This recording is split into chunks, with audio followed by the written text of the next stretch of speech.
Hi, in this video I want us to take a look at yet another data type called strings. And so I've gone ahead to create the file already.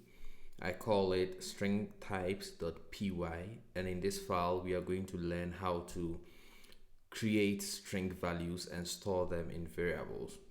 Now, what we use strings for in programming are usually for storing of textual data. Okay, so let me give you some examples of data that you will store as text. If you want to store somebody's name, that is going to be text. If you want to store a business name, that is going to be text. If you want to store the number plates of a car, it's going to be text. If you want to store the name of a flower, that is going to be text. If you want to store some poem, that is going to be text. Okay, so anytime you have the need to store something as text in your program, you know you are dealing with strings. Now, the way we create strings, there are multiple ways. So you can either put the strings in double quote or single quote, or sometimes you will use more or a combination of them, and we are going to see all that in this video. So let me create a variable called full name. So full name, and I will set it to my full name, Edward Pi. I hope this font size is good enough. So this is test, but of course I need to bring my equal to, like I showed you yesterday. So once I do this, what I have done is I have created some text, and what makes it test is the fact that it is in double quote. And always make sure that there is a matching closing quote for the opening quote. So you have an opening quote, then your text goes in there, and then you have a closing quote. Okay, so let's print the type of this full name variable. So I'll say print the type. Remember, we did this in the previous videos. All right, so I'm going to run this code, Python strings types, and you can see that the type is class str, and the str stands for a string, and like I said, it is used for storing text. Okay, so this is one way. Let me show you another way of creating your strings. So if I want to say flower name is equal to, let's say, this time around I'm using the single quote, I'm going to say sunflower, and then I can go ahead and print flower name. So I expect to see sunflower printed in the console. So if I come here and I run this program again, you can see that it is printing out sunflower over here. Now, in case you're wondering, when do we use the single quote and when do we use the double quote? Well, the simple answer I will give you is it is common to use the double quote, and so you want to develop a habit of using the double quote. However, there are times when you want to use the quote character itself in your text.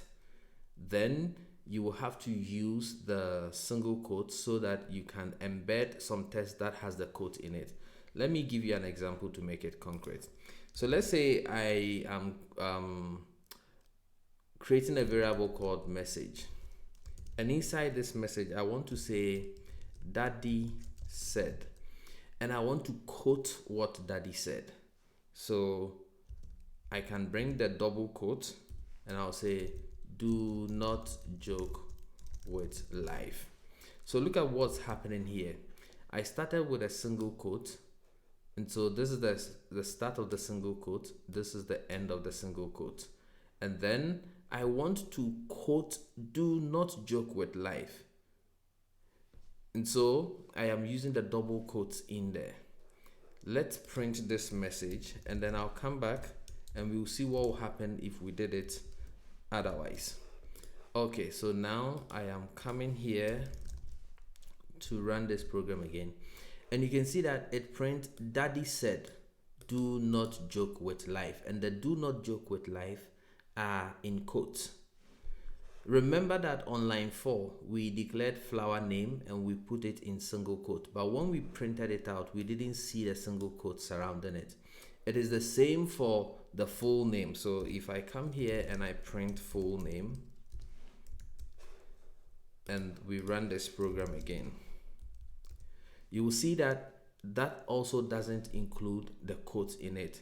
So when you want to actually include the quote in your test, I want you to get this. The starting and the ending quote is what delimits the start and end of your string, okay? But there are times where you want to actually show the quote in the string itself. Then it becomes necessary for you to start with the single quote so that you can be able to use a double quote to quote whatever you want to print verbatim. Let's see what will happen if I did this instead.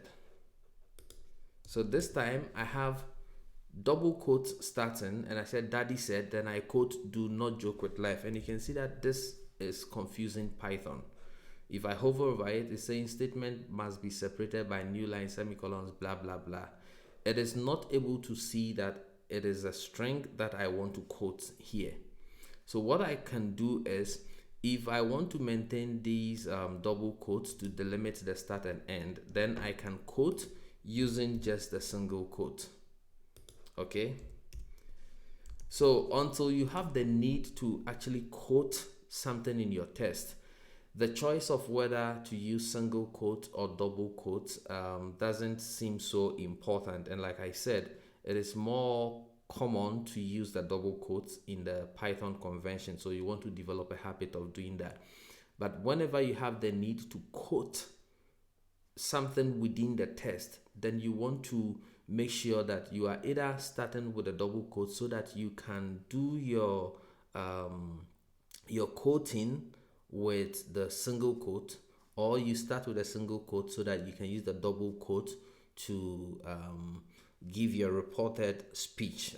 I'm just using that so that it helps your understanding. Okay, so if we come here and we run this program, you can see that now it says daddy said do not joke with life, and the do not joke with life are contained, the do not joke with life statement is contained in the single quote because of how I did it here.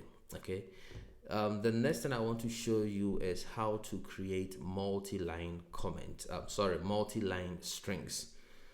Sometimes it becomes necessary for you to break your test into multiple lines.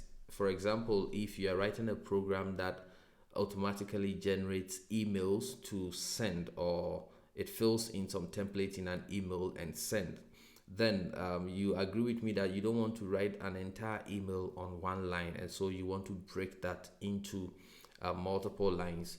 Or let's say you want to store a poem into a variable, then you want to break down your poem into multiple lines. To do that, there are two ways. The first way is I can say poem is equal to, look at what I'm doing. I'm using 3 starting quotes, and then you have to end it with 3 ending quotes.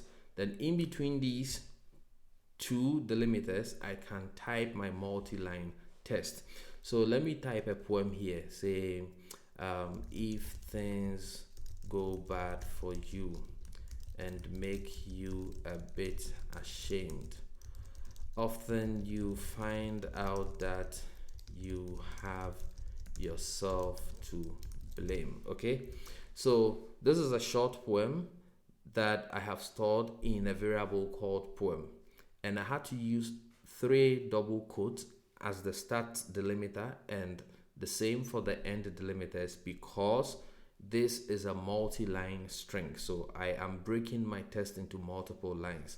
So if I come here, I can print poem, and let's run this program once again and we'll see what happens. So you can see that indeed when I print poem, I get, if things go bad for you and make you a bit ashamed, often you find out that you have yourself to blame, and it is broken down into multiple lines just as I did. Okay, I can also create another poem. So I'm just going to copy this whole thing, and then I'll create a new variable called another poem. And then instead of using the double quote, I'm going to use single quote. But here also, it is going to be 3 single quotes as the start delimiter and 3 single quotes as the end delimiter. And then I can come and print the another poem variable here. So if I come and we run this program again, you can see that indeed it makes no difference as far as creating your strings is concerned. Okay, so to end this video, I want you to remember that the string data type is used for storing text, and you delimit a string with either the double quote or the single quote. You just have to be consistent, so whichever one you start with, you must end with it. Now if you have the need to actually show the quote in your text, then you want to decide to start with to use a single quote to delimit the string itself, so that you are free to use the double quote to do your quotation in the text. And so thank you very much for watching this, and I will see you in the next video.